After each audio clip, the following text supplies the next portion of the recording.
ஹே கதை கேட்க நீங்கள் வந்துட்டீங்களா? கதை சொல்ல நானும் வந்துட்டேன். இன்னைக்கு நம்ம பார்க்க போகிற ட்ராமாவோட ஒன்லைன் என்ன அப்படின்னு பார்த்தீங்கன்னா, 3 மாசத்துல சாகணும் அப்படின்னு நினைக்கிற ஹீரோ, அதே நேரத்துக்கு ஹீரோயினுக்கு ஒன்னா லிவன்ல இருந்த பாய் ஃப்ரெண்டு உச்சகட்டமான துரோகத்தை பண்ணிடுறான்.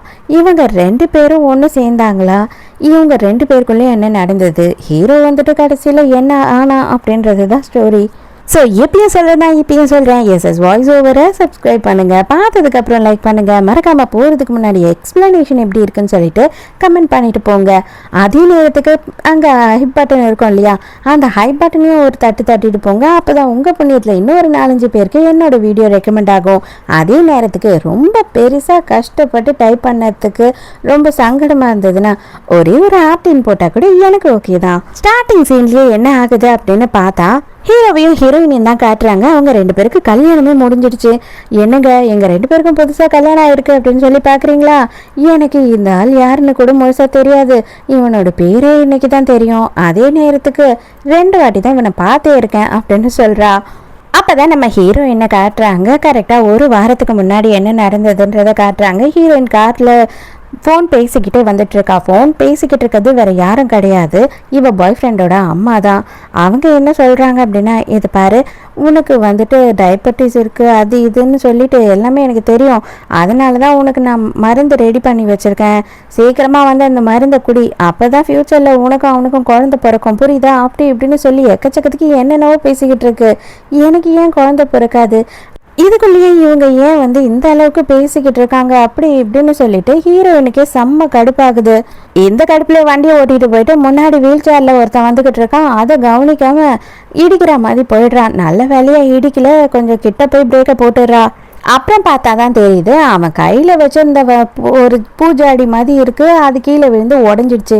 அதை பார்த்தா அவன் அப்படியே பேயறைஞ்ச மாதிரி நின்றுட்டு இருக்கான். அடிப்பாவி, இதோட ரேட் என்னன்னு தெரியுமா? இது எவ்வளோ காலத்து பழைய பொருள்னு உனக்கு தெரியுமா?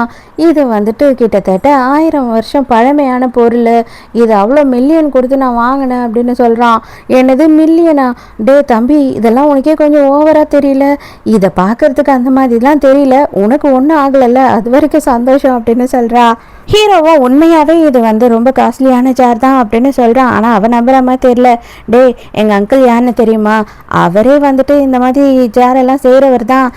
10 ரூபா கொடுத்தா அவரே 2 செஞ்சு கொடுத்துட்டு போயிடுவார். அதை விட்டுட்டு நீ என்னவோ இதை அப்படியே மில்லியன் கணக்குலையும் பில்லியன் கணக்குலையும் நீ கணக்கு சொல்லிக்கிட்டு இருந்தீங்கன்னா நான் உடச்சிட்டு அதை காசு கொடுக்க முடியும்னு நீ நினைக்கிறியா? இல்லை அந்த மாதிரி காசு தான் என்கிட்ட இருக்குமா? என்னை பார்த்தா உனக்கு அப்படி தெரியுதா இல்லை இப்படி தெரியுதா அப்படின்னு கலாச்சிட்டு இருக்கா. அப்படி நீ டக்குன்னு போலீஸ்க்கு ஃபோன் பண்ணிவிட்டு இந்த மாதிரி ஒருத்தன் எதிர்க்க என் கார் முன்னாடி வந்து அவனோட குஜாவை போட்டு உடச்சிட்டு லட்சக்கணக்கில் பணம் கேட்பான் போல இருக்கு. ஏதோ ஒரு ஃப்ராடு பையன், கொஞ்சம் சீக்கிரம் வாங்க அப்படின்னு சொல்கிறா. நீ குறுக்கால வந்து வேணும்னு தான் விழுந்திருப்ப, இல்லை இதை வேணும்னு தான் போட்டு உடச்சிருப்ப. எனக்கு நல்லாவே தெரியுது. என்னோட கேமராவில் ரெக்கார்ட் ஆகிருக்கிறத பார்க்குறேன். அப்போ தான் உன்னை பற்றின எல்லா விஷயமும் தெரியும் அப்படின்னு சொல்லிட்டு அவளோட டேஷ் கேமராவோட மெமரி கார்டை எடுத்து மொபைலில் போட்டு பார்த்துக்கிட்டு இருக்கா. அப்போ தான் ஹீரோயினுக்கு ஒரு விஷயம் தெரிய வருது. என்ன அப்படின்னு பார்த்தா, இவளோட லவ்வர் இருக்கான் இல்லையா, அவங்க 2 பேருமே வந்து கிட்டத்தட்ட 3 வருஷமாக லிவனில் தான் இருக்காங்க. அவன் என்ன பண்ணியிருக்கான்னா, ஹீரோயின் காலையில் காரை ஸ்டார்ட் பண்ணுறதுக்கு முன்னாடியே வந்துட்டு கார் முன்னாடி அவனோட செகண்ட் சேனல் கூட செம்ம ரொமான்ஸ் பண்ணிக்கிட்டு இருக்கான். அது எல்லாமே ஹீரோயினுக்கு தெரிஞ்சிடுச்சு. அது மட்டும் இல்லாமல் அவங்களோட ஆடியோவுமே ஹீரோயினுக்கு நல்லாவே கேட்குது. கொஞ்ச நாள் மட்டும் வெயிட் பண்ணு, அவள் வந்து எப்படியும் ஒரு வீடை வாங்கிடுவா. அதை என் பேரில் வாங்க வச்சுட்டேன்னு வச்சுக்கோ, அதுக்கப்புறம் நம்மளோட லைஃபே செட்டில் ஆகிடும் அப்படின்னு சொல்லிக்கிட்டு இருக்கான். இது எல்லாம் ஹீரோவுக்குமே நல்லாவே கேட்குது. போலீஸும் அங்கே வந்துடுறாங்க. ஆனால் ஹீரோயின் செம்ம அப்செட்டில் இருக்கா. அப்போ போலீஸ் என்ன சொல்கிறாங்க அப்படின்னு பார்த்தா, இது பாருங்கள், அந்த பொருளோட உண்மையான வேல்யூ என்னன்னு உங்களுக்கு தெரியலன்றது தானே பிரச்சனை. நாளைக்கு வந்து நீங்களே அவரை கூட்டிகிட்டு போயிட்டு உங்களுக்கு தெரிஞ்சவங்க கிட்ட கூட அதோட வேல்யூ கேளுங்க, அதுக்கப்புறம் அதை ரெடி பண்ணி கொடுங்க. இது கோர்ட்டுக்கெல்லாம் போக வேண்டாம், பேச்சுவார்த்தையிலே முடிச்சுக்கலாம் அப்படின்னு முடிச்சு வச்சிடுறாங்க. ஹீரோவுமே சரின்னு ஒத்துக்கிறான். இன்னமும் ஹீரோயினுக்கு வந்து ஹீரோ மேலே நம்பிக்கையே இல்லை. அவன் ஏதோ நம்மளை ஏமாற்ற பார்க்குறான் அப்படின்ற மாதிரி தான் நினச்சிக்கிட்டு இருக்கா. நான் சொன்னேன் இல்லையா, என்னோட அங்கிள் இருக்காரு, இந்த வேலையில தான் இருக்காருன்னு சொல்லிட்டு, அவரோட கார்டு தான் இது. நீங்கள் எப்போ ஃப்ரீன்னு சொல்லுங்கள், நான் உங்களை கூட்டிகிட்டு போகிறேன் அப்படின்னு சொல்லி அந்த கார்டையும் கொடுக்குறா. ஹீரோவும் சரின்னு வாங்கிக்கிறான். ஹீரோயினுக்கு ஒரு லவ்வர் இருக்கான்னு சொன்னேன் இல்லையா, அவன் தான் இவன். அவனோட அம்மா அப்பா ஊர்லேருந்து வந்திருக்காங்க. அது மட்டும் இல்லாமல் இவங்க எல்லாருமே வந்துட்டு ஹீரோயினும் இவனும் வந்து தங்கியிருக்காங்க இல்லையா, அந்த வீட்டில் தான் தங்கியிருக்காங்க. சீக்கிரமாக வந்து எப்படியாவது இந்த வீட்டை வாங்குறது மட்டும் இல்லாமல் உன் பேரில் வாங்கிடு, அப்போ தான்டா நல்லது. நீ வேற இன்னொரு பொண்ணு கூட சுற்றிக்கிட்டு இருக்க, நீ யாரை கல்யாணம் பண்ண போகிறேன்னு எனக்கே புரியல, எனக்கே ரொம்ப குழப்பமாக இருக்கு அப்படின்னு சொல்லிக்கிட்டு இருக்காங்க. இவங்க எல்லாருக்குமே எல்லா உண்மையும் தெரியுது, அது ஹீரோயினுக்கு இப்போ தான் புரியுது. ஹீரோயின் உள்ளே வந்துட்டா அப்படின்னு பார்த்த உடனே அப்படியே டாபிக் எல்லாம் மாற்றிட்டு, வா வா சீக்கிரமாக தண்ணி குடி, மருந்த குடி அப்படின்னு சொல்லிட்டு ஆரம்பிச்சிடுறாங்க. இவளுக்கு செம்ம கடுப்பில் இருக்கா. பேச்சு வாக்கில் வீடு வாங்குறத பற்றி பேசும்போது ஹீரோயின் வந்துட்டு, என்கிட்ட இப்போ காசு கம்மியாக இருக்குது, இப்போ வாங்க முடியாது, இன்னும் கல்யாண செலவுலாம் வேற இருக்குல்ல அப்படின்னு சொல்கிறா. நீ அதுக்கெல்லாம் கவலைப்படாத, என் பேரில் லோன் கிடைக்காது, ஆனால் உன் பேரில் லோன் கிடைக்கும், அதனால வந்துட்டு உன் கம்பெனி மூலயமா நம்ம லோன் வாங்கிக்கலாம் மீதியே அப்படின்னு சொல்கிறான். ஆக்சுவலி எல்லாத்தையும் வந்து ஹீரோயின் தலையில் கட்டிட்டு வீடை மட்டும் இவன் பேரில் எழுதி வாங்கிக்கணும்னு நினைக்கிறான். அப்போதான் ஹீரோயின் ஒரு பிட்டை போடுறா. என்ன பண்ணுறா அப்படின்னு பார்த்தா, என்ன ஏமாத்தலான்னு நினைக்கிறியாடா, உனக்கே வைக்கிறேன்டா ஆப்புன்னு சொல்லிட்டு, ஆக்சுவலாக நான் வந்து ஒரு பிஸ்னஸ் பண்ணலான்னு இருக்கேன், அந்த பிஸ்னஸுக்கே என்கிட்ட பாதி தான் பணம் இருக்குது இன்வெஸ்ட் பண்ணுறதுக்கு, ஆனால் மாதம் வந்துட்டு 10 லட்ச ரூபாய் அதில் ஏர்ன் பண்ணலாம் அப்படின்னு சொல்கிறா. அவ்வளோதான், இவனுக்கு வந்துட்டு செம்ம ஆசையாயிடுது. அவ்வளோதானே, கவலைப்படாத, என்கிட்ட இருக்க காசையும் நான் சேர்த்து இன்வெஸ்ட் பண்ணுறேன், நீ சீக்கிரமாக அந்த பிஸ்னஸை பண்ணு அப்படின்னு சொல்கிறான். மாதம் 10 லட்சம் அப்படின்னு அப்படி ஒரு சந்தோஷம் அவனுக்கு. ஹீரோயின் அங்கேருந்து போன உடனே அம்மாக்கும் பிள்ளைக்கும் அப்படியே சந்தோஷம். மாதம் 10 லட்சம் 10 லட்சம் அப்படின்னு இருக்கிற எல்லா கடவாப்பல் வரைக்கும் தெரியுது. ஹீரோ கால் பண்ணுறா ஹீரோயினுக்கு, எனக்கு நாளைக்கு காலையில் 9 மணிக்கு வந்து ரெடி பண்ணி தர முடியுமா, ஏன்னா இதை வந்து லேட் பண்ணவே முடியாது, இது ரொம்ப அர்ஜென்ட்டாக எனக்கு தேவைப்படுது அப்படின்னு சொல்கிறா. இருக்கிற பிரச்சனை பத்தாதுன்னு இது வேற. சரி ஓகே சார், நான் காலைல 9 மணிக்கே வந்துடுறேன் அப்படின்னு சொல்லி ஒத்துக்கிறா. சாரி ஆக்சுவலாக வந்துட்டு கொஞ்சம் டைம் ஆகிடுச்சு, டிராஃபிக்கில் மாட்டிக்கிட்டேன், வாங்க போகலாம், என்னோட கார்லேயே போயிடலாம் அப்படின்னு சொல்லி கூப்பிடும் போது, ஒன்றும் தேவையில்ல, நானே கார் எடுத்துன்னு வந்திருக்கேன் அப்படின்னு சொல்கிறான். கவலைப்படாதீங்க சார், நான் உங்களுக்கு ஹெல்ப் பண்ணுறேன், வாங்க வாங்க அப்படின்னு சொல்லிட்டு கை தாங்கலை ஏற்றி உள்ளே உட்கார வைக்கலாம் அப்படின்னு நினைக்கிறா.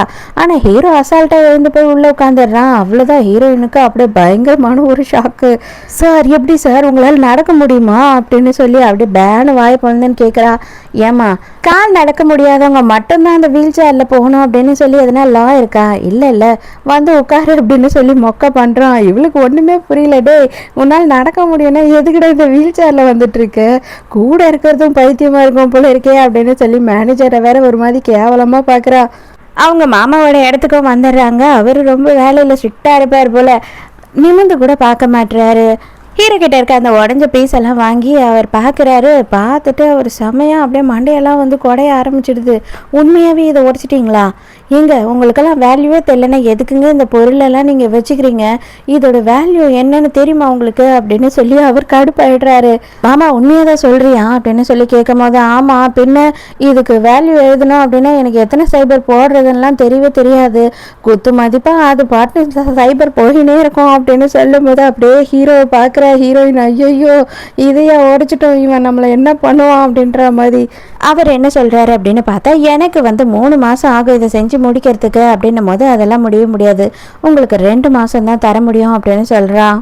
அதுக்கு ஹீரோயின், ஏன்பா அவ்வளோ ஏன்பா அர்ஜென்ட்டு, அவர் அதை நல்லா பண்ணி கொடுப்பாரு அப்படின்னும் போது, அதெல்லாம் ஓகே தான், ஆனால் வந்துட்டு 3 மாதத்துலேயே வந்துட்டு என்னோட அஸ்தியை அதில் வைக்கணும் அப்படின்னு சொல்கிறான். எல்லாருமே ஷாக் ஆகுறாங்க, என்னது உன்னோட அஸ்தியை வைக்க போறியா அப்படின்னு சொல்லி. அதுக்கப்புறம் தான் ஹீரோவும் ஹீரோயினும் வெளில வந்து பேசும்போது ஹீரோயின் கேட்குறா, நீ வந்துட்டு கால் முடியாத மாதிரி வீல் சேரில் வந்த, அதுக்கப்புறம் எழுந்து நல்லா நடந்த, இப்போ என்னென்னா 3 மாதத்தில் சேர்த்துருவேன்ற, என்னதான் உன் கதை அப்படின்னு கேட்குறா. ஆமாம், இப்போவும் சொல்கிறேன், உண்மைதான், 3 மாதத்துக்கு அப்புறம் என்னால் வந்துட்டு உயிர் வாழ முடியாது. ஏன் அப்படின்னு பார்த்தீங்கன்னா, சில நோய்ங்க பரம்பரையாக வரும் இல்லையா, அந்த மாதிரியான எனக்கு ஒரு நோய் இருக்குது அப்படின்னு சொல்கிறான். ஹீரோயினுக்கே அப்படியே பார்க்க கொஞ்சம் சங்கடமாக இருக்குது. ஐயோ இவ்வளோ ஹேண்ட்ஸமாக இருக்கான், இவன் போய் எதுக்காக சாகணும் அப்படின்ற மாதிரி யோசிக்கிறா. கரெக்டாக ஹீரோயினோட அம்மா கால் பண்ணுறாங்க. ஏண்டி நாசமாக போனவளே, உங்கள் தாத்தாக்கு 99 வயசு ஆக போகுது, எனக்குமே வந்துட்டு 70 வயசு ஆக போகுது, இன்னமும் 30 வயசு ஆன நீ கல்யாணம் பண்ணாமல் சுற்றிக்கிட்டு கிடக்குற அப்படி இப்படின்னு சொல்லிட்டு பயங்கரமாக கத்திட்டு இருக்காங்க.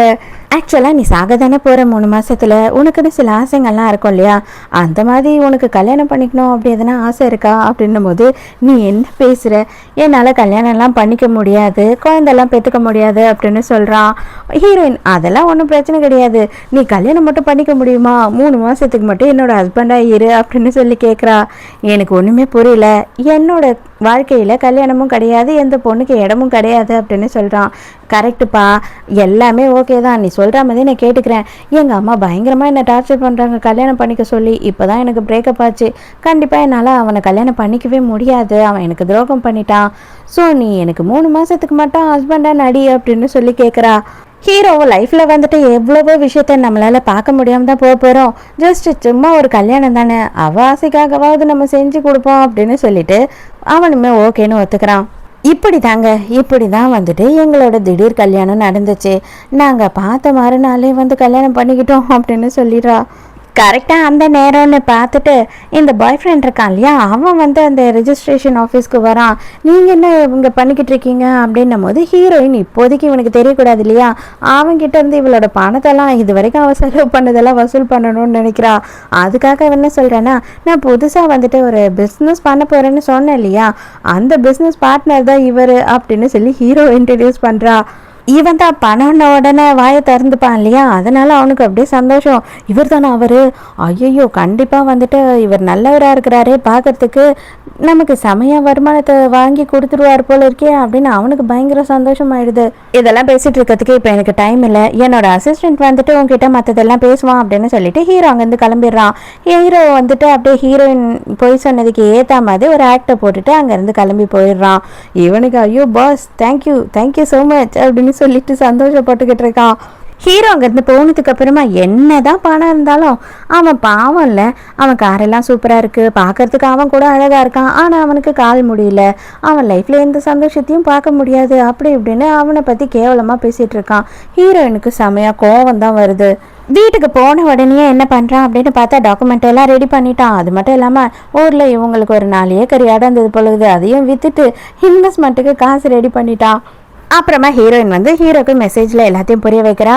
எனக்கு வந்துட்டு எக்கச்சக்கமான பணத்தை இவன் வந்து பிடுங்கிட்டான், ஏமாற்றிட்டான், அவன்கிட்ட இருந்து அந்த காசெல்லாம் வாங்கணும், அதுக்கு மட்டும் ஹெல்ப் பண்ணுங்க அப்படின்னு சொல்லி கேட்கும் போது ஹீரோவும் சரின்னு ஓகேன்னு ஒத்துக்கிறான். மறுநாள் ஹீரோயின் என்ன பண்ணுறேன்னா, காலங்காத்தாலேயே அம்மாவும் பிள்ளையும் எழுந்துக்கிறதுக்கு முன்னாடி பேட்டு படுக்கையெல்லாம் கட்டிக்கிட்டு அந்த ஓனர் இருப்பாங்க இல்லையா, வீட்டு ஓனரு, அவங்களுக்கு ஃபோன் பண்ணிவிட்டு லீஸ் காசையும் கொடுங்க, நான் காலி பண்ணிட்டேன் அப்படின்னு சொல்லிடுறா. அதோட ஹீரோ தான் வந்து ஹீரோயினை பிக் பண்ணுறான். அந்த நேரத்துக்கே வந்துட்டு அவகிட்ட வந்து ஒரு டெபிட் கார்டையும் கொடுக்குறான். உன்னோட ஆள் வந்து எல்லா காசையும் என்னோட அக்கௌண்ட்டுக்கு அனுப்பிட்டான், அது மொத்தத்தையும் நான் இதில் போட்டு ட்ரான்ஸ்ஃபர் பண்ணிட்டேன், இதை வச்சுக்கோ அப்படின்னும் போது சான்ஸே இல்லை, பணக்காரன் தான், அவனுக்கு நம்ம காசு மேலே கொஞ்சமும் இன்ட்ரெஸ்டே கிடையாது, ஏன்னா அவன் நிறையவே காசு வச்சுருக்கான்ல அப்படின்னு சொல்லி யோசிக்கிறா இவ. இப்போ ஹீரோயின் எங்கே போகிறதுன்னு தெரியாமல் மூச்சிட்ருக்கா. அப்போ தான் ஹீரோ என்ன சொல்கிறான்னா, பரவாயில்ல நீ வந்து என் வீட்டில் தங்கிக்கலாம், ஆனால் ஒரே ஒரு கண்டிஷன் தான், என்னை எந்த வகையிலையும் டிஸ்டர்ப் பண்ணவே கூடாது அப்படின்னு சொல்கிறான். வீடு பார்த்தா சும்மா சூப்பராக அவ்வளோ பெருசாக இருக்குது. இவளுக்கு அடடா என்ன பணக்காரனாக இருப்பான், ஆனால் இவனுக்கு போய் எதுக்கு இந்த மாதிரி ஒரு நோய் வந்துடுச்சு அப்படின்னு சொல்லி ஃபீல் பண்ணுறா.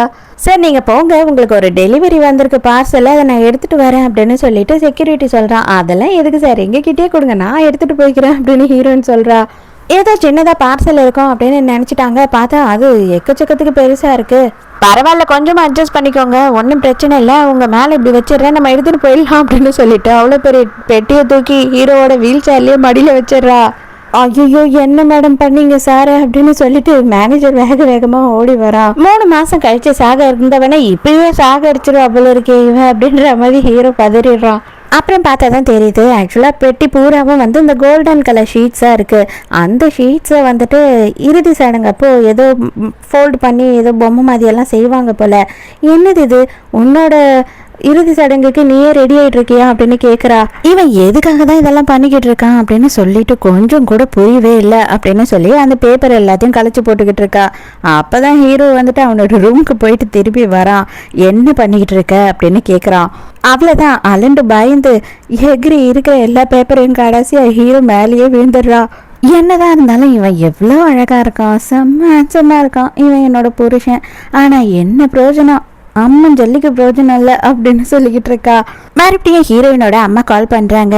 உண்மையை சொல்லு, நீ கல்யாணம் பண்ண போறியா இல்லையா? நானும் தாத்தாவும் வந்துட்டு உன் ஒருத்திக்காக தான் வாழ்ந்துக்கிட்டு இருக்கோம், எங்களுக்கும் வயசாகுது, நீ இப்போ கல்யாணம் பண்ணினாதான் அப்படின்னு சொல்லி அவங்க மிரட்டவே ஆரம்பிச்சிடுறாங்க. ஹீரோயினும் ஓகே ஓகேன்னு சொல்லி ஃபோனை வச்சுட்டு அங்கே வந்து ஹீரோவோட வீட்டில் ஒரு வேலைக்காரங்க இருக்காங்க. ஹீரோக்கு என்ன நோய் இருக்குன்னு உங்களுக்கு தெரியுமா அப்படின்னு சொல்லி கேட்கும் போது, ரொம்ப மோசமான ஒரு நோயின்னு மட்டும் கேள்விப்பட்டிருக்கேன், ஆனால் என்ன ஏது அவருக்கு என்ன பண்ணோம் ஏது பண்ணோம் அதெல்லாம் எதுவுமே எனக்கு தெரியாது. நான் இங்கே ரொம்ப வருஷமாக வேலை செய்கிறேன், ஆனால் அவர் எதையுமே வெளியே காமிச்சிக்கவே மாட்டார், சந்தோஷத்துக்கும் சிரிக்க மாட்டார், துக்கத்துக்கும் ஃபீல் பண்ண மாட்டார் அப்படின்னு சொல்கிறாங்க. அவங்க ஃபேமிலியில் எத்தனை பேர் என்ன ஏது அப்படின்னு கேட்கும்போது, அவங்க அப்பா மட்டும்தான் இருக்காரு, ஆக்சுவலாக அம்மாவும் இறந்துட்டாங்க, இவருக்கு வந்துட்டு ஒரு அண்ணன் இருந்திருக்காரு, அவருமே சின்ன வயசுலேயே இறந்துட்டாரு, அவங்க அம்மாக்கும் அண்ணனுக்கும் கூட இவருக்கு இருக்க அதே நோய் தான் இருக்காமா, இவங்க அப்பா வந்து வேற ஒரு கல்யாணம் பண்ணிக்கிட்டு குழந்தை குட்டின்னு அவர் செட்டில் ஆயிட்டாரு, இங்கேயே தான் வேற ஒரு வீட்டில் இருக்காரு, அப்பாவுக்கும் பிள்ளைக்கும் சுத்தமாக ஆகவே ஆகாது, அப்பா எந்த நேரமும் வந்து பணம் பணம் படத்தை மட்டும்தான் பேசுவார், புள்ள எப்படி இருக்கான்னு ஒரு வாட்டி கூட ஃபோன் பண்ணி விசாரிச்சது கிடையாது அப்படின்னு சொல்கிறாங்க. அதே நேரத்துக்கு நம்ம ஹீரோயினோட அம்மா இருக்காங்க இல்லையா, அவங்க என்ன பண்ணுறாங்கன்னா, ஹீரோயின் லிவின்ல இருக்கா அப்படின்ற விஷயம் தெரியும், அதனால நேராக கிளம்பி வீட்டுக்கே வந்துடுறாங்க. இவ எதுவுமே ஒரு பதில் சொல்ல மாட்டாளேன்னு சொல்லிட்டு அங்கே அவன் வந்து பாய் ஃப்ரெண்ட் இருக்கான் இல்லையா, அவன் தான் இருக்கான்.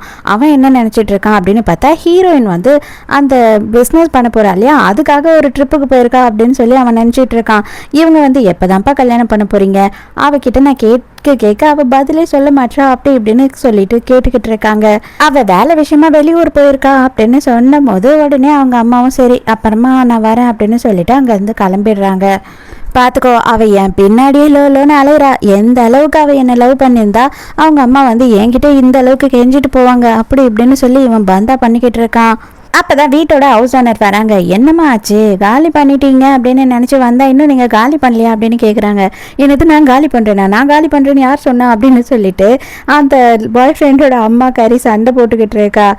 இங்கே யார் என்கிட்ட வந்துட்டு காசை கொடுத்து லீஸுக்கு எடுத்தாங்களோ அவங்க தான் சொன்னாங்க, காசையும் திருப்பி வாங்கிக்கிட்டாங்க அப்படின்னு சொல்கிறாங்க. இந்த டப்ஸா வாயம் விடாமல் ஹீரோயினுக்கு கால் பண்ணிக்கிட்டே இருக்கானா, ஆனால் அவள் அட்டன் பண்ண பாடில்லை. ஐயோ என்ன நடக்குது அப்படின்னு புரியாமல் இவங்க ரெண்டு பேருமே திண்டாட ஆரம்பிச்சுட்டாங்க. ஆனால் ஹவுஸ் ஓனர், நான் ஆல்ரெடி மறுபடியும் வேற பார்ட்டிக்கு பேசிட்டேன், உங்களுக்கு டைமே இல்லை, தயவு செஞ்சு இப்பயே வெளியில் போங்க அப்படின்னு சொல்கிறாங்க. நானும் எவ்வளோ நேரம் தான் பார்க்கறது, தயவுசெய்து கிளம்புங்க அப்படின்னு சொல்லி போட்டி பொடிக்கெல்லாம் தூக்கி வெளில போட்டாங்க அவங்க. அம்மாக்காரிக்கு இப்போதான் பதற ஆரம்பிக்குது. ஐயோ அவன் நம்மளை ஏமாத்திட்டாடா, அந்த 4 ஏக்கர் அதை விற்று கூட காசு கொடுத்துமே மொத்தமாக போச்சா அப்படின்னு சொல்லி புலம்பிக்கிட்டு இருக்காங்க. ஆக்சுவலாக அந்த 4 ஏக்கர் வாங்குறதுக்கே ஹீரோயின் தான் காசு கொடுத்துருப்பா, ஹீரோயினோட காசை வச்சு தான் வாங்கியிருப்பாங்க, அது கூட என்னவோ இவங்களது மாதிரி ஓவராக பேசிக்கிட்டு இருக்கா.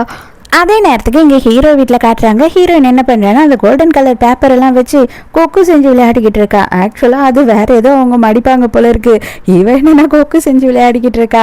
எல்லா விஷயத்துலையும் சின்ன சின்ன விஷயத்துல கூட எதுலெல்லாம் சந்தோஷம் இருக்கோ அது எல்லாத்தையும் நம்ம தேடணும், அதை விட்டுட்டு நம்ம வந்து அப்படியே வாழ்க்கையே முடிஞ்சு போயிடுச்சு, தலையில இடி விழுந்துருச்சுன்ற மாதிரி உட்காந்துக்கிட்டு இருந்தா எப்படிதான் அப்படின்னு சொல்லி கலாச்சிக்கிட்டு இருக்கா. ஹீரோ ஆனால் வந்து ரொம்ப சீரியஸாக இருக்கான். அவன் இந்த ஜோக்கை ஏற்றுக்கிற சூழ்நிலையில இல்லை. உன்னால் முடிஞ்சா நீ எனக்கு ஹெல்ப் பண்ணணும்னு நினச்சா தயவு செஞ்சு வந்து நான் சொல்கிற மாதிரி செய்ய, அதை பார்த்து பண்ணு அப்படின்னு சொல்லிட்டு அவனே அப்புறம் ஃபோல் பண்ணி அவளுக்கும் கற்றுக் கொடுக்குறான். அப்போ தான் ஹீரோ என்ன பண்ணுறான் அப்படின்னு பார்த்தா, ஹீரோயின் கிட்ட ஒரு அக்ரிமெண்ட்டை கொடுக்குறான். இந்த 3 மாதம் வந்து எனக்கு பிரச்சனையே கொடுக்காம நீ சைலண்டாக என்னோட ஒய்ஃபாக இருந்துட்டு போனேன் அப்படின்னா இந்த வீடு உனக்கு தான் அப்படின்னு சொல்லி எழுதி கொடுத்துருக்கான். இவ கூட சும்மா சொல்கிறான் போல இருக்கு அப்படின்னு சொல்லிட்டு நம்பாம அதை பார்த்தா உண்மையாகவே அப்படி தான் அவன் எழுதி வச்சிருக்கான். வெட்டியா திண்ணையில் இருந்தவனுக்கு பொசுக்குன்னு வந்துதான் வாழ்க்கை அப்படின்ற மாதிரி ஏதோ வடிவல் ஒன்று சொல்லுவார் இல்லையா காமெடி, அந்த மாதிரி ஹீரோயினுக்கு அடடா அப்பனா நான் பணக்கார வீட்டு விடவா அப்படின்னு சந்தோஷப்பட்டுன்னு இருக்கா. இவனுக்கு அடியே உனக்கு எவ்வளோ நக்கல் இருந்தால் நான் சாவ போறேன்னு சொல்லிட்டுக்கிறேன், நீ சந்தோஷமா சிரிச்சுக்கிட்டு இருக்க அப்படின்னு யோசிக்கிறான். நான் பாபிக்கு ஆர்டர் போடவா, நம்ம 2 பேரும் சேர்ந்து சாப்பிடலாமா, சரக்கு அடிக்கலாமா அப்படின்னு சொல்லி கேட்கும் போது, இல்லை நான் அதெல்லாம் சாப்பிடக்கூடாது அப்படின்னு சொல்லிட்டு அங்கேருந்து போயிடுறான். இவன் லைஃப்ல என்னதான் என்ஜாய் பண்ணுவான் அப்படின்னு சொல்லி ஹீரோயின் யோசிச்சுட்டு இருக்கா. ஹீரோக்கு நடக்கலாம் முடியும், ஆனால் அவனுக்கு கால் என்ன பிரச்சனை அப்படின்னா, ரொம்ப நேரம் நடந்தா இல்லைன்னா ரொம்ப நேரம் நின்றுக்கிட்டு இருந்தால் முடியாது. அதனால தான் வந்துட்டு அவன் ஆல்மோஸ்ட் வந்து ரொம்ப நேரத்தை அவனோட வீல் சேர்லேயே செலவு பண்ணுறான்.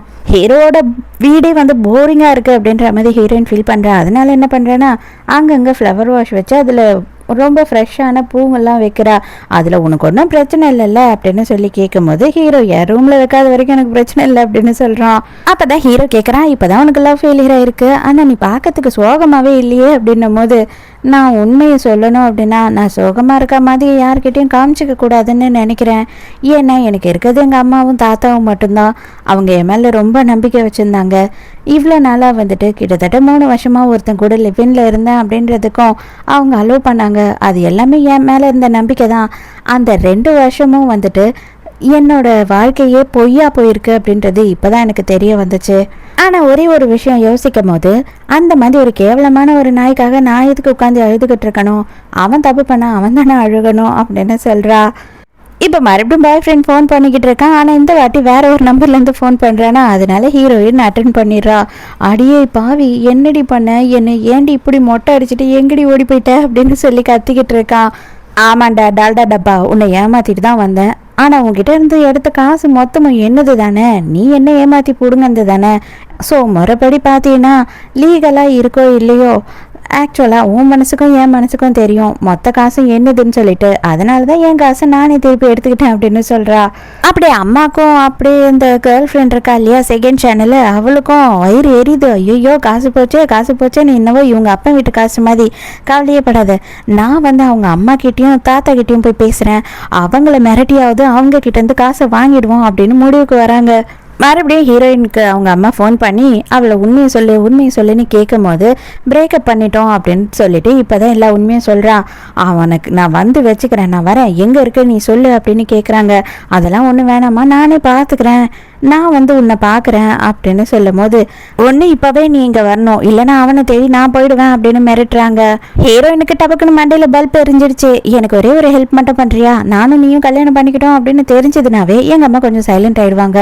ஆனால் கொஞ்சம் காரைபுரைன்னு பேசுவாங்க, நீ வந்தீங்கன்னா அதை மட்டும் அட்ஜஸ்ட் பண்ணிக்கிட்டு காதில் வாங்காத மாதிரி எனக்கு ஒரு 1 hour மட்டும் புருஷனா நடியேன் ப்ளீஸ் அப்படின்னு கெஞ்சிக்கிட்டு இருக்கா. ஹீரோவும் சரி நம்ம என்ன பண்ணிட போகிறோம், 3 மாசத்துல சாக தானே போகிறோம், அதனால இந்த ஹெல்ப்பை பண்ணிட்டு போவோம் அப்படின்னு நினைக்கிறான். அதுக்குள்ளேயே என்ன ஆயிடுது அப்படின்னு பார்த்தா, பாய் ஃப்ரெண்டும் அம்மாக்காரியும் அங்கே போயிடுறாங்க. என்ன மாதிரியான ஒரு பொண்ணை வளர்த்து வச்சிருக்க பத்தியா, அதனால தான் வந்துட்டு இவ்வளோ நாளாக என் புள்ள கூட தங்கியிருந்து அவனோட காசு எல்லாத்தையும் ஆட்டையை போட்டு போயிட்டா அப்படின்னு சொல்கிறாங்க. எனக்கு எதுவுமே தெரியாதுன்னு நினச்சிக்கிட்டு நீங்கள் 2 பேரும் பேசுறதுக்கு வந்துட்டீங்களா? எனக்கு எல்லாமே தெரியும். என் பொண்ணு வந்து எவ்வளோ செலவு பண்ணுறா, என்ன செலவு பண்ணுறான்ற வரைக்கும் எனக்கு கணக்கு சொல்லுவா. அவள் உன்கிட்ட உன்னை ஏமாற்றி எடுத்துகிட்டு போன காசு எல்லாம் அவள் காசு தானடா, அதை நீ தரமாட்டேன்னு தெரியும், அதனால தான் அவள் உன்னை ஏமாற்றி எடுத்துகிட்டு போயிருப்பா. இங்கே வந்து அம்மாவும் பிள்ளையும் என்கிட்ட சீனை போடுறீங்களா, உங்களை என்ன பண்ணுவேன்னு தெரியாது அப்படின்னு இவங்களும் விடுற மாதிரி இல்லை, இவங்களுமே வந்து செம்மையாக டஃப் கொடுத்து சண்டை போட்டுன்னு இருக்காங்க. இப்போ தான் ஹீரோவும் ஹீரோயினும் இந்த இடத்துக்கு வராங்க. வரும்போதே சவுண்டு கொஞ்சம் பலமாக தான் இருக்குது. ஹீரோயின் அங்கே போகிறதுக்குள்ளேயே அம்மாங்க 2 பேரும் முடியை பிடிச்சிக்கிட்டு பயங்கரமாக குடுமி பிடி சண்டையே போட்டுக்கிட்டு இருக்காங்க. அவனால் 2 பேரும் சமாளிக்கவே முடியல. நல்ல வேலையாக நடுவில் ஹீரோயின் வந்துடுறா. ஹீரோயினும் வந்த உடனே அவள் பங்குக்கு அவளும் சண்டை போட்டுட்டு இருக்கா. நீ யாருன்னு எனக்கு நல்லா தெரியும், நீ பண்ணதுக்கெல்லாம் என்கிட்ட ப்ரூஃப் இருக்குது, உனக்கு தைரியம் இருந்தது அப்படின்னா நான் தப்பு பண்ணேன் தானே சொல்கிறேன், போலீஸை கால் பண்ணி கூப்பிடுறா அப்படின்னு சொல்கிறா. நானும் வந்து ரொம்ப நேரமாக சைலண்ட்டாக பார்த்துக்கிட்டு இருக்கேன். இதுக்கு மேலேயும் என் ஒய்ஃப் கிட்ட எதனா பிரச்சனை பண்ணீங்க அப்படின்னா கண்டிப்பாக நான் உங்கள் மேலே ஆக்ஷன் எடுக்க வேண்டியிருக்கோம் அப்படின்னு சொல்லிட்டு ஹீரோ வந்து கல்யாண சர்டிஃபிகேட்டை காட்டுறா. அவ்வளோதான், என்னது கல்யாணம் ஆயிடுச்சா அப்படின்னு எல்லாருமே ஷாக்கு. அவங்க அம்மாவுமே செம்ம ஷாக்கு. அடியே பாவி, என் கூட லிவின்ல இருக்கும் போது என்னை சீட் பண்ணிட்டியா அப்படின்னு இவன் கத்தும் போது தான் ஹீரோயின் வந்து ப்ரூஃப் எடுத்து காட்டுறா. அதாவது அவளோட டேஷ் கேமில் வந்து ரெக்கார்ட் ஆகிருக்கும் இல்லையா, அதை பார்த்தோன்னே ஐயோ இந்த வீடியோவா, அதை டெலீட் பண்ணிடலாம் அப்படின்னு சொல்லிட்டு மொபைலில் போடுங்க பார்க்குறான். அப்பதான் ஹீரோயினோட தாத்தா மாசா என்ட்ரி கொடுத்துட்டு ஐயோ என்ன கொல்ல பாக்குறாங்க அப்படின்னு சொல்லி அவர் அங்கேயே கீழே விழுந்துடுறாரு. ஐயோ என் தாத்தாவை நீ கொண்டுட்டேன்னு ஹீரோயின் கத்துறா. அவங்க அம்மா கத்துறாங்க. ஹீரோக்கு நல்லா புரியுது இது டிராமான்னு சொல்லிட்டு, அடே என்னடா இங்க டிராமா கம்பெனியா வச்சிருக்கீங்க, அந்த ஆள் கிட்ட நான் இன்னும் பேசக்கூட இல்லை, அதுக்குள்ளேயே அவர் கீழே வந்து விழுந்துட்டு கொள்றேன்னு சொன்னா எப்படி அப்படின்னும் போது, ஆல்ரெடி நான் போலீஸை கூப்பிட்டுட்டேன், போலீஸ் இங்க வந்துகிட்டு இருக்காங்க அப்படின்னு சொல்லி வளர்றாரு. அவ்வளவுதான், அம்மாவும் பிள்ளையும் எடுத்தாங்க ஓட்டம். அவங்க அங்கிருந்து போனதுக்கு அப்புறம் இவங்க 2 பேருக்கும் 3 பேருக்கும் ஒரே சிரிப்பு தான். அதுக்கப்புறம் இப்பதான் ஹீரோயினை ரைடு விட ஆரம்பிக்கிறாங்க. ஏண்டி முதல்ல போய் பித்தலாட்டம் பண்ணி காசு பிடுங்குறவன் இவன் யாரு, இவன் வந்துட்டு இந்த மாதிரி ஒரு கோலத்துல கூப்பிட்டு வந்து மருமகன்னு சொல்றியே, உனக்கு கொஞ்சம் கூட அறிவு இல்லையா அப்படி இப்படின்னு கத்துறாங்க. அம்மா நீ இப்படி அவரை வச்சுக்கிட்டே அவரை பத்தி இப்படிலாம் பேசுறியே, உனக்கு அறிவு இருக்கா இல்லையாம்மா அப்படின்னு சொல்லி ஹீரோயின் கத்திடுறா. தாத்தா ஹீரோ கிட்ட என்ன கேட்குறாரு அப்படின்னு பார்த்தா, இது பாரு இந்த வீல் சேர் ரொம்ப அழகாகுது, எனக்கும் வந்துட்டு வயசாயிடுச்சு, என்னாலையும் நடக்க முடியல, இந்த மாதிரி ஒரு வீல் சேர் வாங்கி கொடுத்தோன்னு வச்சுக்கோ, நம்ம 2 பேரும் சேர்ந்து ஜாலியாக ஜாக்கிங் போகலாம் அப்படின்னு சொல்கிறாரு. ஏண்டி உனக்கு என்ன குறைன்னு சொல்லிட்டுடி இந்த மாதிரி ஒருத்தனை கல்யாணம் பண்ணி என்னை சாகடிக்கிற? உங்கள் அப்பா இல்லாமல் நான் சின்ன வயசுலேருந்து உன்னை வளர்க்க எவ்வளோ கஷ்டப்பட்டேன்னு உனக்கே தெரியும் இல்லையா? அப்படி இப்படின்னு அவங்க அம்மா சென்டிமெண்ட்டாக பேசுகிறாங்க. ஏமா இந்த மாதிரி வந்துட்டு ஒரு வெண்ணெய் உழுவ மாதிரி எங்கன்னா இந்த ஊரில் பையனுங்களை பார்த்துருக்கியா? எப்படி இருக்கான் பாரு ஹேண்ட்ஸம்மா என்னோட ஹீரோ. அதை விட்டுட்டு நீ என்னன்னா சும்மா லடுன்னு என்ன குறை இருக்குன்றதை மட்டும் பார்க்குறேன், நிறைய எவ்வளோ இருக்குது அப்படின்றதையும் கொஞ்சம் பாருமா. இவன் எவ்வளோ ஹேண்ட்ஸமாக இருக்கான் பாரு, எனக்கு ரொம்ப பிடிச்சிருக்கு. அது மட்டும் இல்லாமல் இவனுக்கு காலில் எந்த பிரச்சனையும் இல்லைம்மா, அவனால் எழுந்தெல்லாம் நடக்க முடியும், அவனுக்கு கொஞ்சம் உடம்பு தான் சரியில்லை அப்படின்னு சொல்கிறா. அப்படியே கொஞ்சம் கொஞ்சமாக வந்துட்டு எல்லாரும் மிங்கிளாக ஆரம்பிச்சிடுறாங்க. தாத்தாவும் ஹீரோவும் உட்காந்து செஸ் எல்லாம் விளையாடிக்கிட்டு இருக்காங்களா. தாத்தா எப்போ நீ அனுப்பு வீல் சேர் அப்படின்னு கேட்கறதுலேயே உறுதியாக இருக்கிறாரு. இவங்க அம்மா வந்து ஒரேடியாக அலப்பறை பண்ணுறாங்க. இவனுக்கு கொஞ்சம் உடம்பு முடியல அப்படின்றதுக்காக இவங்க என்னென்ன பண்ண முடியுமோ அதெல்லாம் பண்ணுறாங்க. ஹீரோயின் சின்ன வயசில் இருக்கும் போது சாப்பாடு ஊட்டும் போது சிந்தாமிருகத்துக்கெல்லாம் ஒன்று போடுவாங்க இல்லையா, அதை வேற போட்டு விட்டுறாங்க. அதுக்கப்புறமா வந்துட்டு குழந்தைங்க சாப்பிட்டுக்கிட்டு இருக்கும் போதே சுச்சா போயிடுவாங்க இல்லையா, அதுக்காக வந்துட்டு இந்த பேடை கீழே வச்சுக்கலாம் அப்படின்னு சொல்கிறாங்க. ஐயோ எனக்கு அப்படிலாம் இல்லைங்க, நான் அந்த மாதிரி இல்லை அப்படின்னு அவன் புலம்புறான். அதெல்லாம் அவங்க அம்மா வந்து கேட்குற மாதிரியே இல்லை. அவ்வளோதான், அவங்களே அவனை தூக்கிடுறாங்க, கீழே சேருக்கு கீழே அந்த பேடை போட்டுடுறா அப்படின்னு சொல்லிட்டு ஹீரோயின் மேலேயே வந்து தள்ளி விட்டுடுறாங்க. போட்டாச்சு உட்காருன்னு இழுக்கிற இழில அவ்வளோதான், ஹீரோயின் நேராக போய் ஹீரோவை கிஸ்ஸே பண்ணிடுறா. எல்லாருமே வந்து என்னதான் கொஞ்சம் ஹாஷாக பேசினாலும் ஹீரோவை அப்படியே கவனிச்சுக்கிறாங்க. இதெல்லாம் ஹீரோக்கு ரொம்பவே புதுசாக இருக்குது. ஏன்னா வந்துட்டு இவன் ரொம்ப சின்ன வயசில் இருக்கும் போதே அவங்க அம்மா இறந்து போயிட்டாங்க. ஹீரோயினா அவங்க அம்மா அடி வெளுத்து எடுக்கிறாங்க. ஒழுங்கா அவனை பார்த்துக்கோ, நம்ம வீட்டில் ஆம்பளை பிள்ளையே இல்லை இது வரைக்கும், இப்போதான் முறையாக ஒரு ஆம்பளை பையன் வந்திருக்கான் நம்ம வீட்டுக்கு, நல்லபடியாக அவனை பார்த்துக்கோ, ஒழுங்கா சாப்பாடு வை அப்படி இப்படின்னு சொல்லிக்கிட்டு இருக்காங்க. அங்கே தாத்தாக்கு கோவம் வருது. அதுக்குன்னு சொல்லிட்டு என் பேத்தியை நீ அடிப்பியா? என்னதான் நம்ம வீட்டுக்கு மாப்பிள்ளை வந்திருந்தாலும் அதுக்காக நம்ம வீட்டு போனாலும் அடிக்கவே கூடாது அப்படின்னு அவர் வந்துட்டு அவங்க அம்மா கிட்ட கோவப்படுறாரு. இப்பதான் ஒரு விஷயத்த காட்டுறாங்க. என்ன அப்படின்னு பார்த்தா, அங்கேருந்து எஸ்கேப் ஆனாங்க இல்லையா அம்மாவும் பிள்ளையும், அப்படியே அவங்கள தூக்கிட்டு போயிட்டு கும்புறு கஞ்சி காசு இருக்காங்க. இது எல்லாமே ஹீரோவோட ஏற்பாடுதான். ஹீரோவும் ஹீரோயினும் அவங்களோட வீட்டுக்கே வந்துடுறாங்க. அப்பதான் ஹீரோயின் வந்துட்டு ஹீரோ கிட்ட ஒரு விஷயத்த கேட்குறா. உங்க அம்மா வந்து எப்போ இறந்தாங்க அப்படின்னும் போது, ஹீரோயினோட அப்பா 16 வயசுல இறந்துருக்காரு ஆக்சிடென்ட்ல. அதே நேரத்துக்கு ஹீரோவோட அம்மா வந்துட்டு ஹீரோக்கு 8 வயசு இருக்கும் போதே அவங்க மென்டல் டிப்ரெஷன் தாங்க முடியாம, அதான் அந்த நோயோட தாக்கம் தான் அது எல்லாமே, சூசைட் பண்ணிக்கிட்டு செத்துட்டாங்க. அதுல இருந்து ஹீரோ வந்து தனியாவே தான் இருக்கான். அதை கேட்டு ஹீரோயினுக்கு ரொம்பவே கஷ்டமாயிடுது. ஆனால் இதுக்கு மேலே எதுவும் பேச வேண்டாம் அப்படின்னு சொல்லிட்டு ஹீரோ அங்கேருந்து போயிடுறான். அவனோட நோயை பற்றி என்ன ஏதுன்னு இப்போவும் அவன் சொல்ல மாட்டான். கடைசியாக அவங்க அம்மா வந்துட்டு சாகிறதுக்கு முன்னாடி கூட இவன்கிட்ட நீ வந்து நல்லா இருக்கணும், நீ வந்து எந்த அளவுக்கு எவ்வளோ அளவுக்கு முன்னேறியோ அவ்வளோ அளவுக்கு அம்மா சந்தோஷப்படுவேன் அப்படி இப்படின்னு சொல்லிட்டு இவன்கிட்ட சொல்லிட்டு தான் செத்து போயிருக்காங்க. நைட்டு ஹீரோயின் வந்து தூங்காம கொள்ளாமல் ஒரே தந்தூரி எல்லாம் ஆர்டர் பண்ணி வச்சு சரக்கு அடிச்சுக்கிட்டு இருக்கா. பார்த்தா ஹீரோ வந்து அவங்க அம்மா கனவுல வந்ததுனால தூக்கம் கலைஞ்சி வெளியில் வரான். வா வா சீக்கிரம் வா, நீயும் என் கூட சேர்ந்து என்ஜாய் பண்ணுறியா, இன்னைக்கு ஒரு நாள் வச்சேன் ப்ளீஸ் அப்படின்னு கூப்பிடுறா. ஹீரோ நான் சரக்கெல்லாம் அடிக்க மாட்டேன், நான் வேணும்னு சாப்பிட்டு கம்பெனி கொடுக்குறேன் அப்படின்னு சொல்லி இவன் சாப்பிட்டுக்கிட்டு இருக்கான். ஹீரோயின் சரக்கு அடிச்சுக்கிட்டு இருக்கா இல்லையா, அதனால அவ கொஞ்சம் எக்கச்சக்கமான சேட்டை பண்ணி தானே ஆகணும். நீ எவ்வளோ ஹேண்ட்ஸமாக இருக்க தெரியுமா, நீ வந்துட்டு என்னோட ஹஸ்பண்ட்னு சொல்லி உன்னை ஊருக்குள்ளே கூட்டிகிட்டு போயிட்டு நான் சொல்லி சுற்றிக்கிட்டு இருந்தேன்னா கூட எல்லா பொண்ணுங்களும் பார்த்து பொறாமப்படுவாங்க, அந்த அளவு இருக்க சான்ஸே இல்லை. ஆனால் இந்த மொத்தமும் 3 மாதத்தில் வீணாக போகுதுன்னு நினைக்கும் போது எனக்கு மனசெல்லாம் வலிக்குது அப்படின்னு புலம்பிக்கிட்டு இருக்கா. சும்மாவே நீ அப்படியே செத்து போயிடாதரா, நீ வேணா சொல்லு, உனக்காக நான் உனக்கு புள்ள பேத்து கொடுக்குறேன் அப்படின்னு சொல்கிறா. ஐயோ இவ உளர ஆரம்பிச்சிட்டா, பைத்தியமே ஆயிட்டாளா அப்படின்னு சொல்லி ஹீரோக்கு கடுப்பாகுது. போய் மடியிலேயே உட்காந்துக்கிறா. ஹீரோவால் நைட்டு பூரா தூங்கவே முடியல. இவ பண்ண சேட்டை எல்லாமே வந்துட்டு அவன் மைண்டுக்குள்ளே வந்து போகுது. அடக்கடவுளே, நிம்மதியாக இருந்த வாழ்க்கை இப்படி ஆயிடுச்சேடா அப்படின்ற மாதிரி அவனுக்கு செம்ம கடுப்பு. அதோட மறுநாள் காட்டுறாங்க. நைட்டு ஹீரோயின் வந்துட்டு வேலையெல்லாம் முடிச்சுட்டு வர்றதுக்கே ரொம்ப டைம் ஆயிடுது. ஆனால் அப்புறம் தான் தெரிய வருது, அவள் வரும்போது அவளுக்கு கையில் லைட்டாக ஒரு அடிபட்டிருக்கு.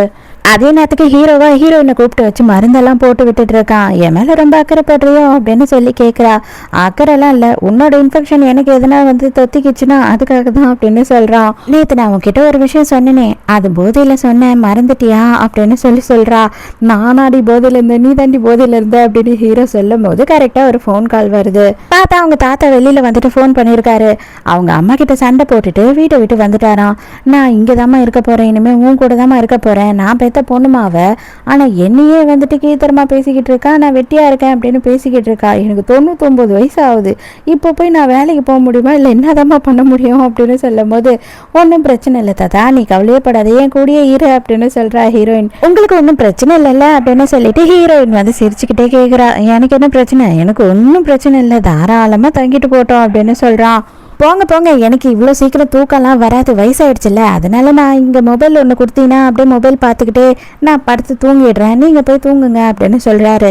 இவங்க 2 பேரும் தனி ரூமில் இருக்காங்கன்றது அவங்க அம்மாவுக்கு தெரிஞ்சதுன்னா அவ்வளோதான், இவ்வளோ வெட்டிடுவாங்க.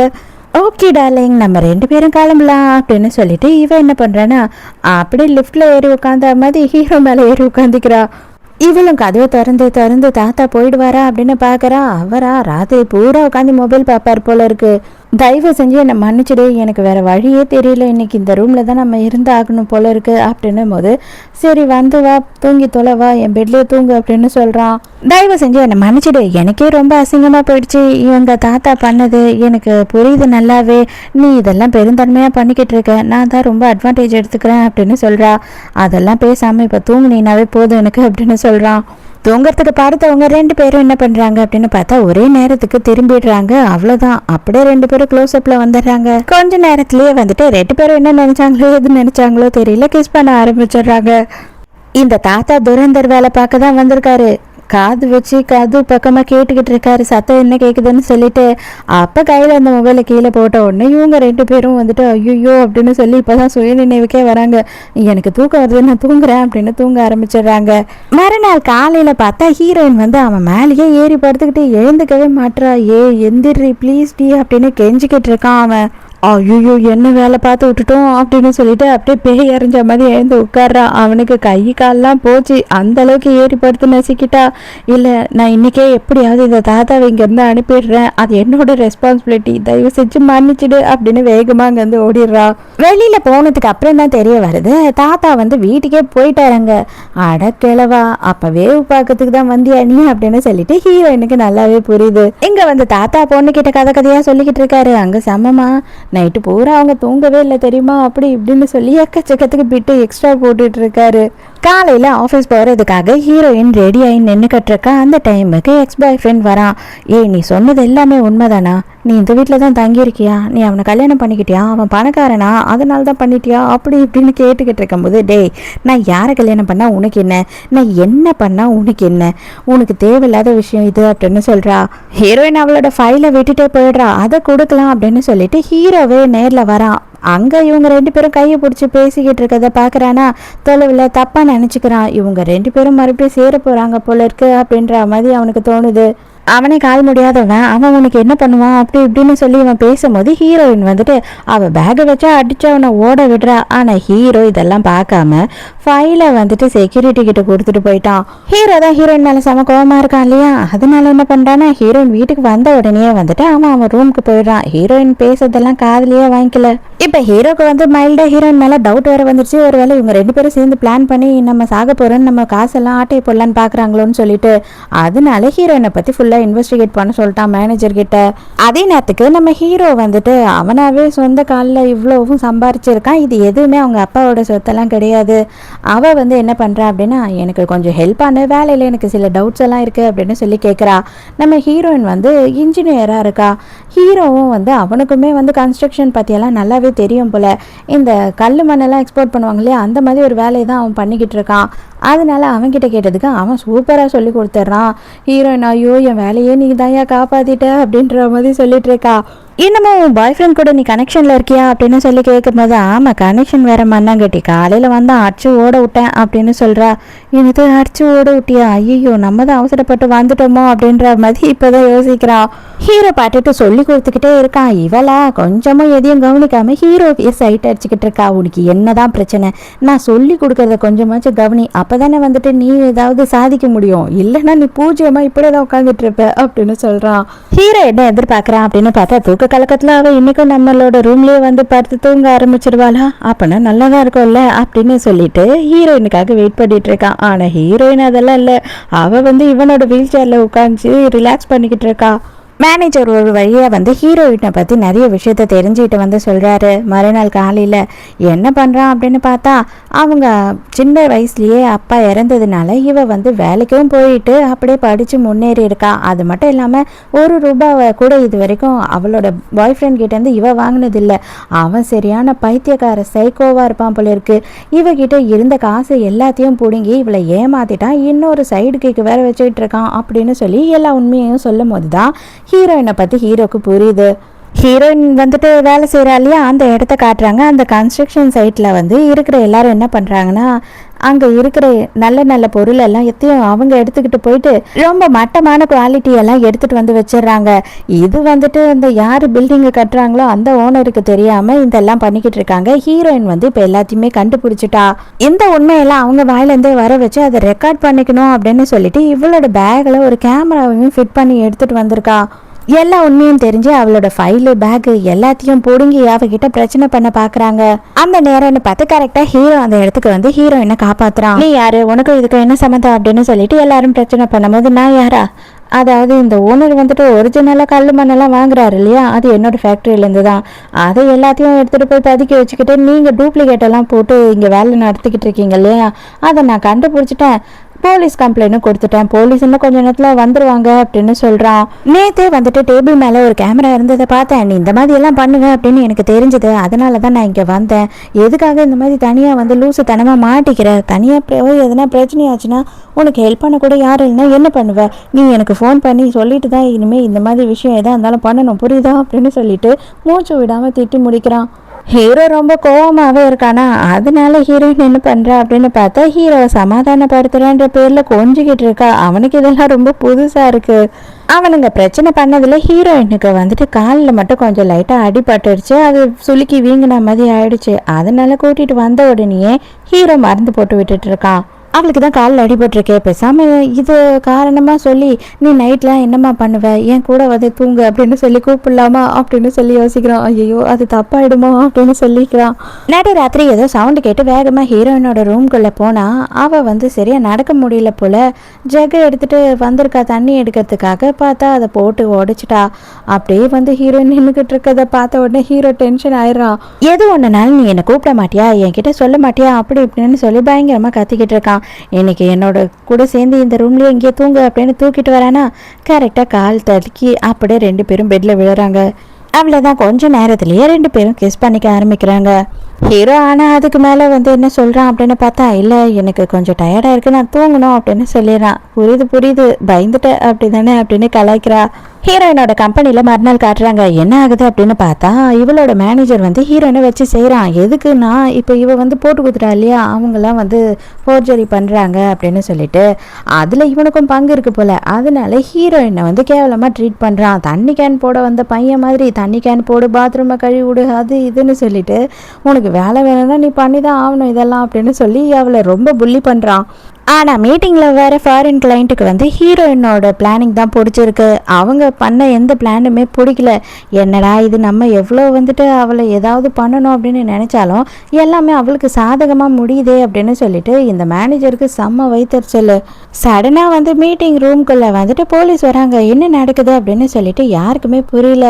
அதுக்கப்புறம் தான் நமக்கு தெரிய வருது, ஹீரோ வந்து எல்லா விஷயத்தையும் வந்து போலீஸ்க்கு சொல்லி ப்ரூஃபையும் கொடுத்து மேனேஜரை அரெஸ்ட் பண்ண வச்சுட்டான். ஹீரோயினுக்கு அது புரிஞ்ச உடனே அவள் பாட்டு தனியாக சிரிச்சிட்டு இருக்கா. ஹீரோ வீட்டில் இருக்கான். ஹீரோயின் வந்துட்டு அவ்வளோதான் தலை தெறிக்க ஓடி வர, எல்லாம் நீ பண்ணதானே எனக்கு தெரியும் அப்படின்னு சொல்லிட்டு ஹீரோவை இறுக்கமாக கட்டி பிடிச்சிக்கிறா. அவனுக்கே வந்துட்டு பயங்கர சந்தோஷம் இதை பார்க்கும்போது. அந்த மேனேஜர் மூஞ்ச நீ பார்த்து இருந்திருக்கணுமே, ஐயோ இந்த பிறவி பழனியை நான் அடைஞ்சிட்டேன் அந்த மூஞ்ச பார்த்து அப்படின்னு சொல்றா. இன்னைக்கு நைட்டு ஒரு ட்ரீட் இருக்குது, கண்டிப்பாக அதுக்கு நீ வந்து ஆகணும் அப்படின்னும் போது இல்லை எனக்கு வேலை இருக்குது நான் பிஸியாக இருக்கேன் அப்படின்னு சொல்லிடுறான். ஆனால் அப்புறம் பார்த்தா தான் தெரியுது ஹீரோவாகவே அவனே சூப்பராக ரெடியாகி வந்துட்டான். அவனும் வந்து ஹீரோயின் கூட டின்னர் போகிறதுக்கு ரெடியாக வெயிட் பண்ணிட்டு இருக்கான் போல். சும்மா அப்போ பந்தா காமிச்சிருக்கான் போல் வேலை இருக்குது பிஸியாக இருக்குன்னு.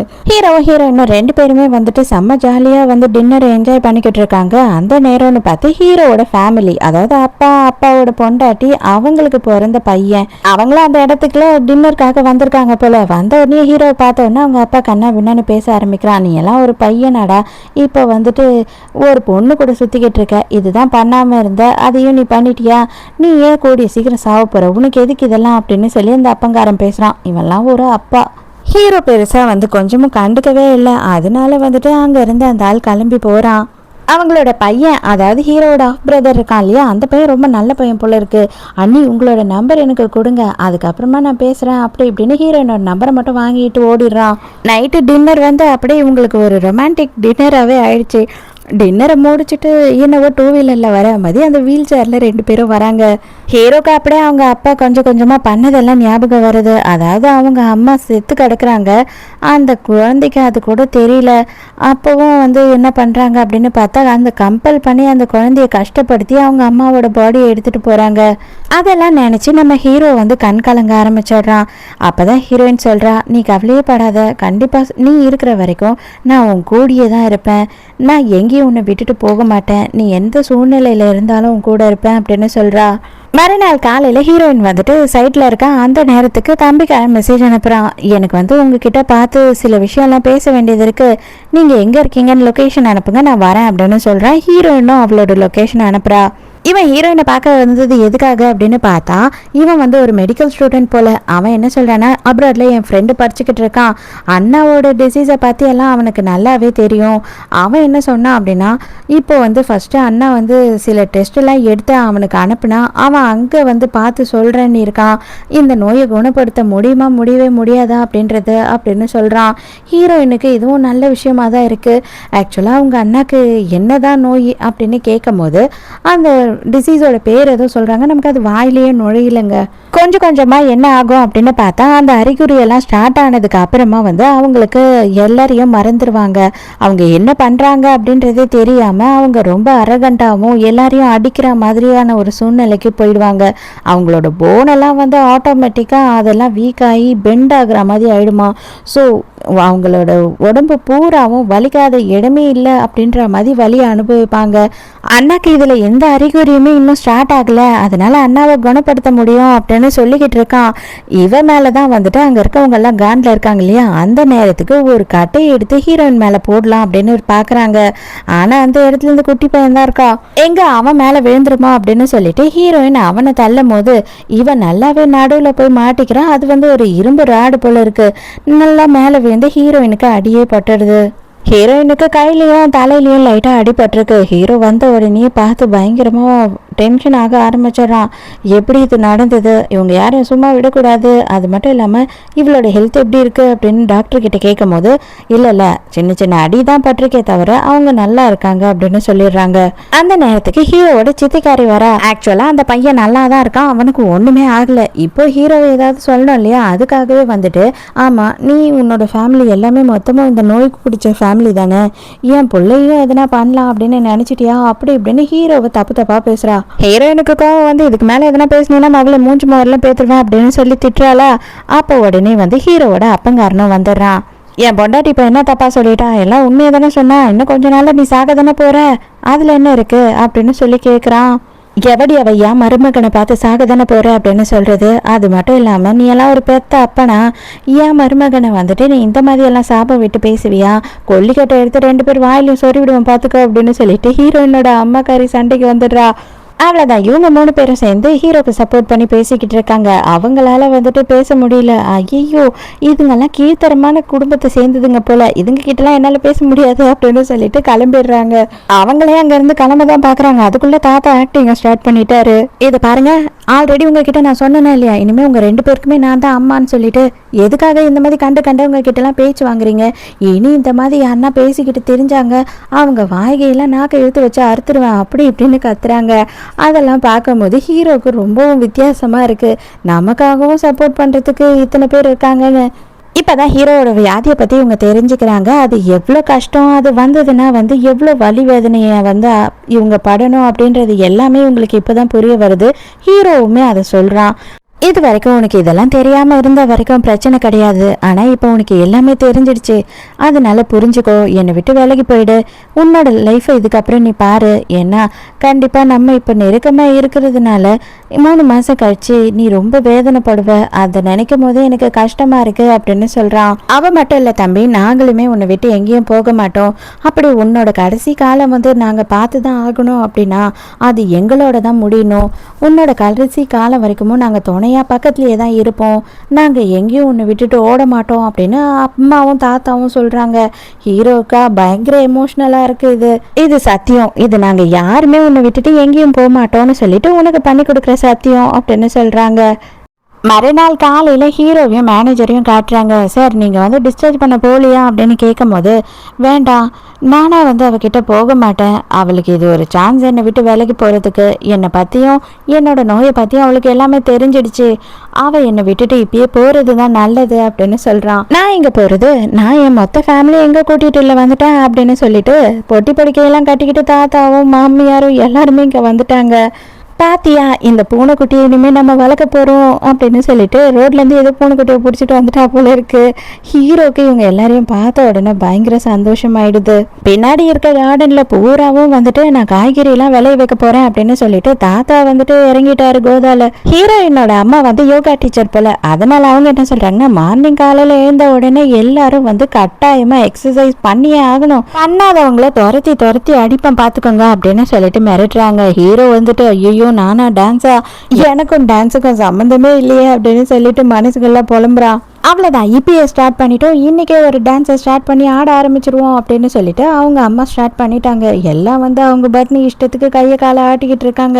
நைட்டெல்லாம் ஹீரோ கை வலிக்குது கால் வலிக்குது அப்படின்னு சொல்லிட்டு புலம்பிக்கிட்டு இருக்கான். இல்லை, நீ எப்பவுமே தனியாக இருக்கணும் அப்படின்னு ஆசைப்படுவ.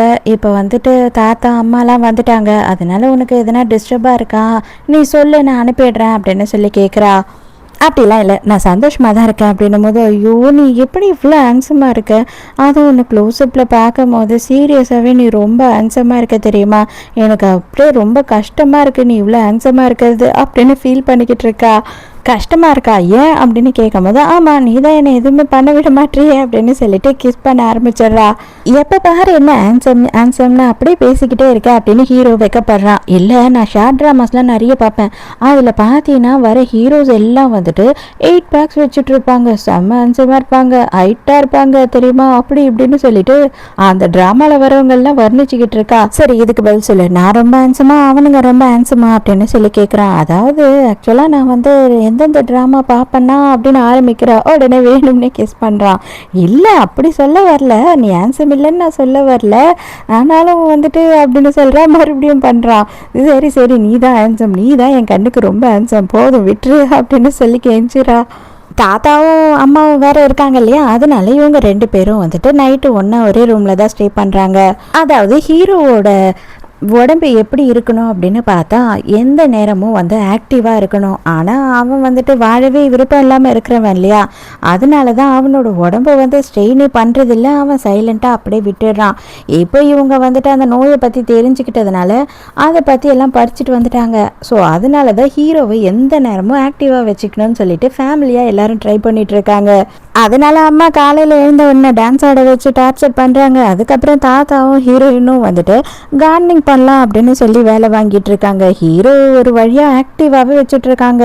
இவங்க 3 பேரும் ஹீரோக்கு தெரியாமல் வந்துட்டு ஆல்ரெடி இந்த மாதிரி நோயில் பாதிக்கப்பட்ட நிறைய பேர் இருப்பாங்க இல்லையா, அவங்க எல்லாரையும் கேதர் பண்ணுவோம், அவங்களாம் அவங்களோட லைஃப்பில் எப்படி வாழறாங்க அப்படின்றதெல்லாம் பார்த்து ஹீரோக்கு மோட்டிவேஷன் கிடைக்கணும் அப்படின்னு சொல்லி பிளான் பண்ணுறாங்க.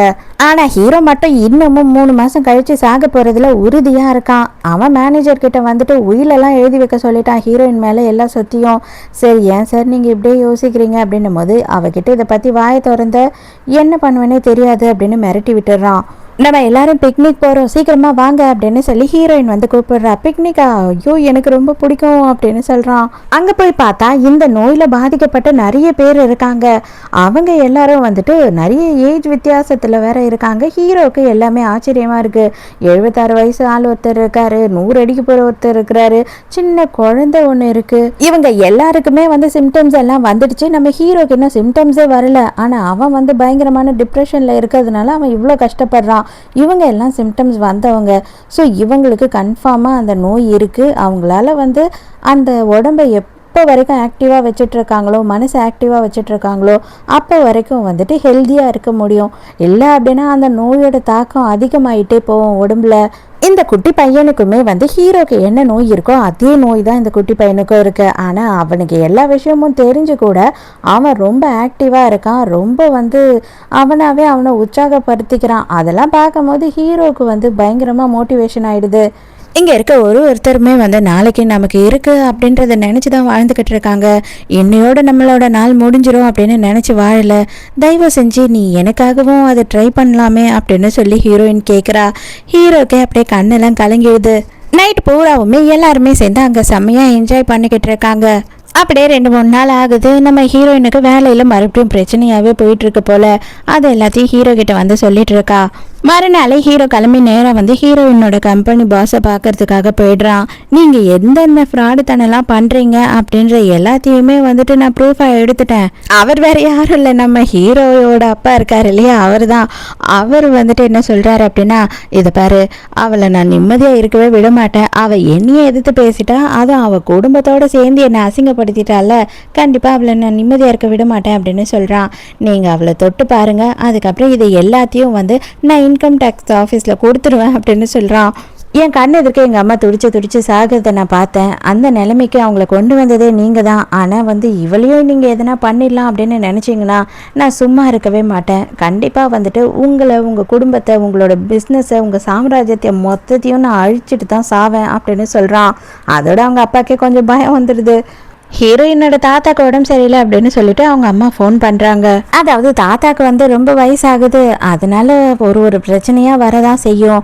பட் ஆனால் நீங்கள் பயப்படாதீங்க, அவர் உயிருக்கு எந்த ஆபத்தும் கிடையாது, ரொம்ப வீக்காக இருக்காரு, கொஞ்சம் நல்லா ரெஸ்ட் எடுத்தாருன்னா சரியாயிடும் அப்படின்னு டாக்டர் சொல்கிறாங்க. தாத்தா ஹீரோ கிட்ட தனியாக பேசணும் அப்படின்னு சொல்கிறாரு. என்னைக்கு சொல்கிறாரு அப்படின்னு பார்த்தா, இதை பாருப்பா, நான் மயக்கடிச்சு விழும்போது நான் செத்துருவேன் தான் நினச்சேன். அப்போ கூட எனக்கு உன்னோட ஞாபகம் தான் வந்தது. கடவுளே, நான் செத்தாலும் பரவாயில்ல, இந்த குழந்தைய வந்துட்டு என் வயசு வரைக்கும் உயிரோட வச்சிரு அப்படின்னு நான் கடவுள்கிட்ட வேண்டிக்கிட்டேன். என்னதான் நம்ம கடவுள்கிட்ட வேண்டினாலும் நமக்கு மனசு அளவில் வந்து ஒரு நம்பிக்கை இருக்கணும், நம்ம உயிர் வாழணும்னு சொல்லிட்டு. அந்த நம்பிக்கை இருந்தால் மட்டும்தான் நம்மளால் உயிர் வாழ முடியும். என் பிள்ளைக்கு வந்துட்டு புருஷங்கார சீக்கிரமே செத்து போயிட்டான். ஒரே ஒரு பொம்பளை பிள்ளைய வச்சுக்கிட்டு அவள் கஷ்டப்படுவான், நான் சாகவே கூடாது, அவள் கூட துணையாக நிற்கணும்னு நான் நினச்சி வேண்டிக்கிட்டேன். அதனால தான் இப்போ வரைக்கும் அவளுக்கு துணையாக இருக்கேன் அப்படின்னு சொல்கிறாரு. அப்போ தான் ஹாஸ்பிட்டலில் வந்துட்டு அந்த அங்கிளை மீட் பண்ணுறாங்க. யார் அப்படின்னு பார்த்தா, அவருக்குமே நம்ம ஹீரோக்கு இருக்க நோய் இருக்கு இல்லையா, அவரை தான் மீட் பண்ணுறாங்க. அவர் என்ன சொல்கிறாருன்னா, அந்த குட்டி பையன் வந்து திடீர்னு மயங்கி படிக்கட்டில் விழுந்துட்டானா, அதனால அவனுக்கு கையும் காலும் கொஞ்சம் ஃப்ராக்சர் ஆகிடுச்சு. மற்றபடி பயப்படுறதுக்கு ஒன்றும் இல்லை, அவனுக்கு சிம்டம்ஸ் கொஞ்சம் அதிகமாக தெரிய ஆரம்பிச்சிடுச்சு. அதனால அவன் வந்து எல்லாத்தையும் மறக்கிறான். ப்ளஸ் அதே நேரத்துக்கு அவனுக்கு அடிக்கடி மயக்கம் வருது அப்படின்ற எல்லா விஷயத்தையும் சொல்லும் போது கொஞ்சம் மோட்டிவேட்டடாக இருந்த ஹீரோ இப்போ வீக் ஆகுறான். இங்கே வீட்டில் காட்டுறாங்க. வீட்டில் என்ன ஆகுது அப்படின்னு பார்த்தா, சித்திக்காரி வந்திருக்கா, ஹீரோயின் கிட்ட சண்டை போட்டுக்கிட்டு இருக்கா. இது எல்லாத்துக்கும் காரணம் யார் தெரியுமா, என் புருஷனோட கம்பெனி இப்போ வந்துட்டு பிரச்சனையில் இருக்குது, அது எல்லாத்துக்கும் காரணம் உன் புருஷன் தான், உனக்காக தான் இதெல்லாம் பண்ணியிருக்கான் அப்படின்னும் போது ஹீரோயினுக்கு பயங்கர சந்தோஷம். அப்படியே கெத்தா உட்காந்துக்கிட்ட, அப்படியா, இவ்வளோ நான் எதிர்பார்க்கவே இல்லை அவன்கிட்ட, அவன் எனக்கே தெரியாமல் எவ்வளோ செஞ்சுருக்கான் பாருங்களேன், கல்ல அப்படின்னுட்டு இருக்கா. நீ எல்லாம் நல்லாவே இருக்க மாட்டேடி, நாசமாக போயிடுவ, உன் கண்ணதுக்கே அவன் துடிச்சு சாவான் பாரு அப்படி இப்படின்னு சொல்லிட்டு ரொம்ப மோசமாக இந்த பொம்பளை பேசிக்கிட்டு இருக்கா. அப்போ தான் அவளோட பையன் வேக வேகமாக வரான். அம்மா நீ எனக்கு என்னம்மா ப்ராமிஸ் பண்ண? அண்ணாவையும் அண்ணியும் தொல்லை பண்ண மாட்டேன்னு தானே ப்ராமிஸ் பண்ணேன். நான் கண்டிப்பாக நீ இதே மாதிரி பண்ணியிருந்தீங்கன்னா படிக்க மாட்டேன், எங்கன்னா வீட்டை விட்டு ஓடி போயிடுவேன் அப்படின்னு மிரட்டுறான். இல்லடா தெரியாமல் வந்துட்டேன் வாடா அப்படின்னு சொல்லி சமாதானப்படுத்தி கூட்டிகிட்டு போகிறா. வெளியில் கூட்டிகிட்டு போயிட்டு அம்மா கிட்ட தனியாக பேசுகிறான். அவங்க அம்மா இறந்து போயிட்டாங்க இல்லையா, அவங்க வந்து உன்னை மன்னிப்பாங்கன்னு நீ நினைக்கிறியா? அவங்க குழந்தைய இந்த அளவுக்கு நீ டார்ச்சர் பண்ணிக்கிட்டு இருக்கியே, அவங்களோட சாபெல்லாம் சும்மா விடுன்னு நீ நினைக்கிறியாம்மா? தயவு செஞ்சு பணம் அலையாதம்மா, நான் நல்லா படித்து கண்டிப்பாக பெரிய ஆள் ஆவேன், உன்னை நல்லபடியாக நான் பார்த்துக்கிறேன், நான் உனக்கு ப்ராமிஸ் பண்ணுறேன் அப்படின்னு சொல்கிறான். ஆனால் கரெக்டாக அந்த நேரத்துக்கு ஒரு கார் வருதா. அவன் என்ன பண்ணுறான்னா அவங்க அம்மாவை மட்டும் தள்ளி காப்பாற்றிட்டு அவன் அடிபட்டுறான் காரில். ஹீரோயினும் சாப்பிட்டுக்கிட்டு இருக்காங்க. அப்போ தான் ஹீரோக்கு ஃபோன் வருது, தம்பிக்கு அடிபட்டிருக்கு, ஆனால் வந்து அவன் கொஞ்சம் கோமால இருக்கான், மற்றபடி அடியெல்லாம் பலம் இல்லை, அவன் ஆழ்ந்த மயக்கத்தில் இருக்கானா, அவன் எப்போ எழுந்துப்பான்னு தெரியாது அப்படின்ற விஷயத்தெல்லாம் சொல்கிறாங்க. இங்கே அதே நேரத்துக்கு ஹீரோயினோட தாத்தா இருக்காரு இல்லையா, அவரையும் டிஸ்சார்ஜ் பண்ணி வீட்டுக்கு கூட்டிகிட்டு வந்துடுறாங்க.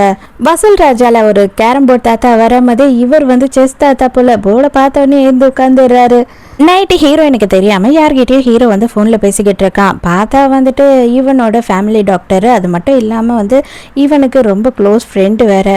அவன்கிட்ட வந்து கல்யாணம் ஆகிடுச்சு அப்படின்னு சொல்லவே இல்லை போல். இப்போ தான் அவனுக்கு தெரிய வந்து எப்படா கல்யாணம் பண்ண அப்படின்னு சொல்லி கேட்குறான். ஆமாம் அப்படின்னு சொல்லி எல்லா கதையையும் ஹீரோ சொல்கிறான். அதே நேரத்துக்கு வந்துட்டு இவன் என்ன பண்ணுறான் அப்படின்னு பார்த்தா இப்போவும் மறுபடியும் வந்து ஹீரோயினை விட்டு விலைக்கு போயிடலாம் அப்படின்னு சொல்லி தான் பிளான் பண்ணுறான்.